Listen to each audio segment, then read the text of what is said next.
Chandler came right in, followed the parry jab with the uppercut, which is the good thing to do, because when you parry a jab, you have to commit your right hand. You have to reach out and take it.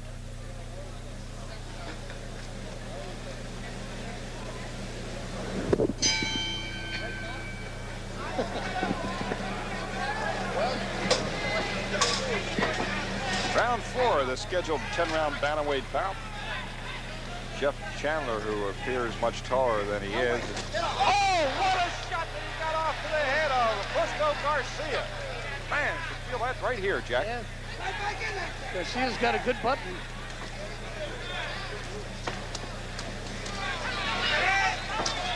Oh, another good shot by Chandler. But boy, there's years of experience right there as Garcia turned around Chandler. Yeah. There he goes, southpaw. Southpaw again.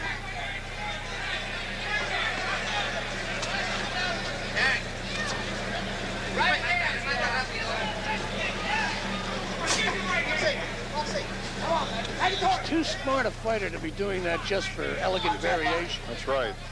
He must have been a southpaw originally.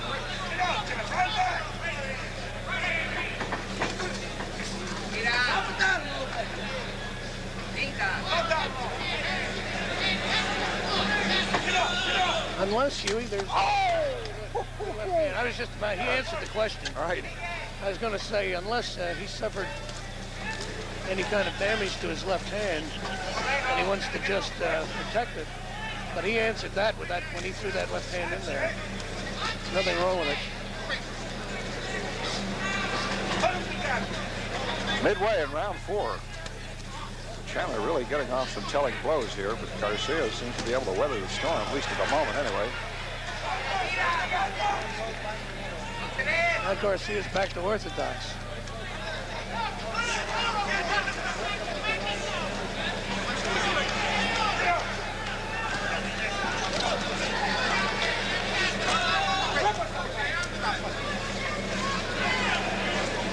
Justo Garcia out of Mexico. Oh! Walked into a couple right there. Bring it up!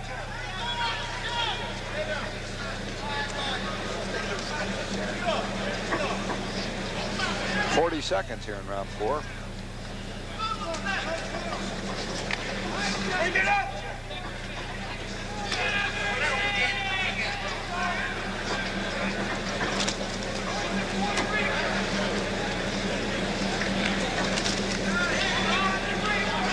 Now back Garcia back to that southpaw stance. It's not effective. Oh, walked right into that right hand. And another. Just a couple of seconds to go here in round number 4, and that's it. He's got a good some peak. shots.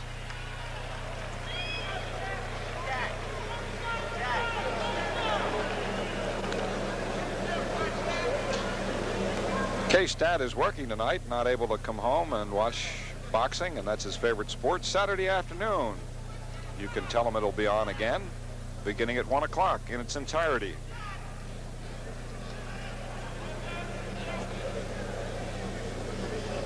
Okay, Huey, I think we'll see here where the switching tactics of Garcia cost him. Yeah. Now, he was in an orthodox stance there, and Chandler just came in, walked right through him with that right hand. Of course, the more telling right hand was landed when he was later in the round fighting out of the southpaw stance. He's not getting any. He's not gaining anything by it, so oh, look at this. Oh, I thought for a minute that...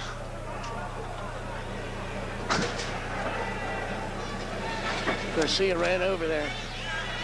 I thought Garcia was heading for International Airport.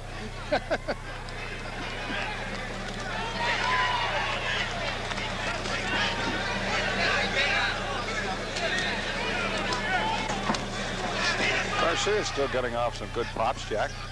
Hadn't slowed down at all. His best round by far was 3 rounds ago. And he had that flurry of activity when I said now he's fighting like a Mexican. Out there's goes the mouthpiece. It mean two things.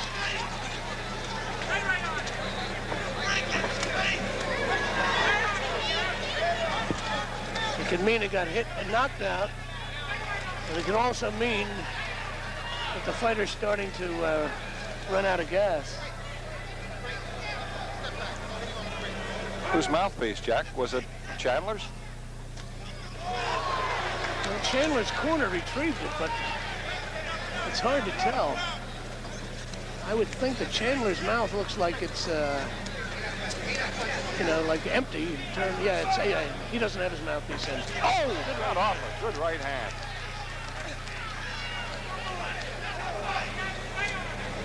I think that he realizes that he can take that about, you know, talk about taking what the defense gives you.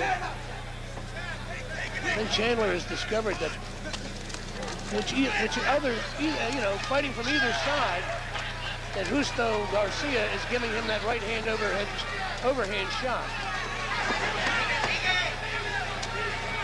Minute to go in round 5. Busy 5th round. Jeff Chandler on the ropes. Corner yelling punch out.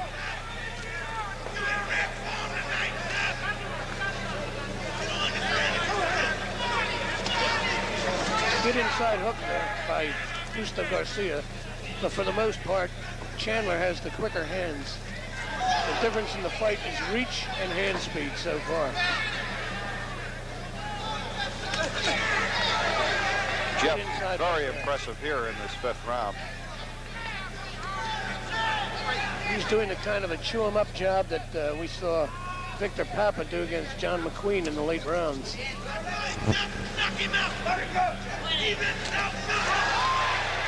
Let that right in, Jack. Left didn't have much on it. 10 seconds to go in round 5. Little spurt here by Garcia. Got a right into the head of Chandler. Oh, good left.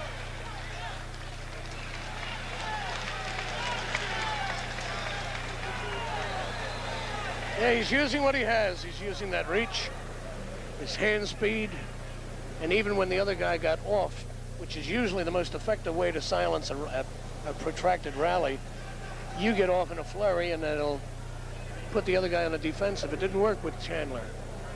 Just toward the end of the round, in the last 40 seconds there, we saw Garcia try a flurry, and it just didn't discourage Chandler at all. He kept right on coming. It's a good-looking prospect here. Interesting thing, Jack, about Garcia. Has a lot of problems getting bantamweight bouts, so he has to move up, fight out of the weight. That's how he ended up fighting Jose Torres on October 7th for the Mexican featherweight title.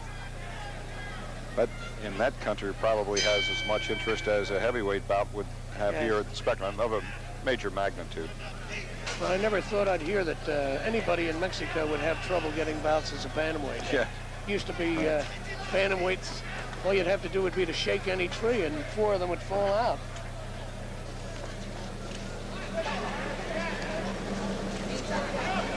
The rarity is a Mexican heavyweight. Right. I think their last one was, who was it, Zapata or Panchavilla?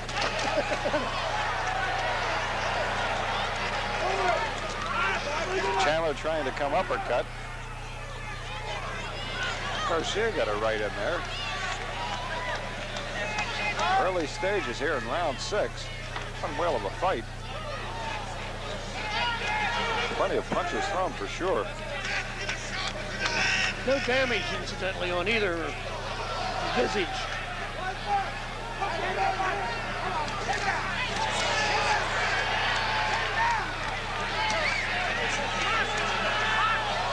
Good counter left hand. That's there right. By Garcia. It was enough to tell Chandler, hey, don't take too many liberties, pal.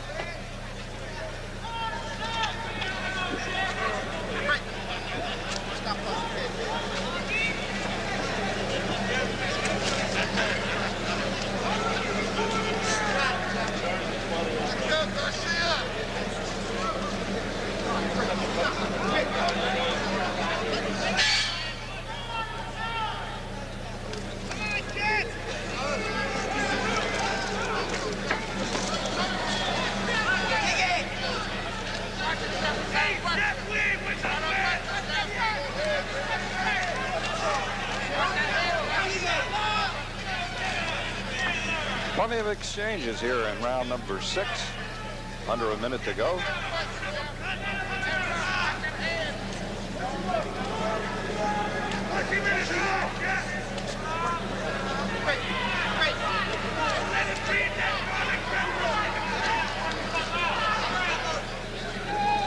Chandler has strayed south of the border there a few times. I'm surprised that the referee hasn't warned him about it. He certainly, there goes again with the left hand south of the border.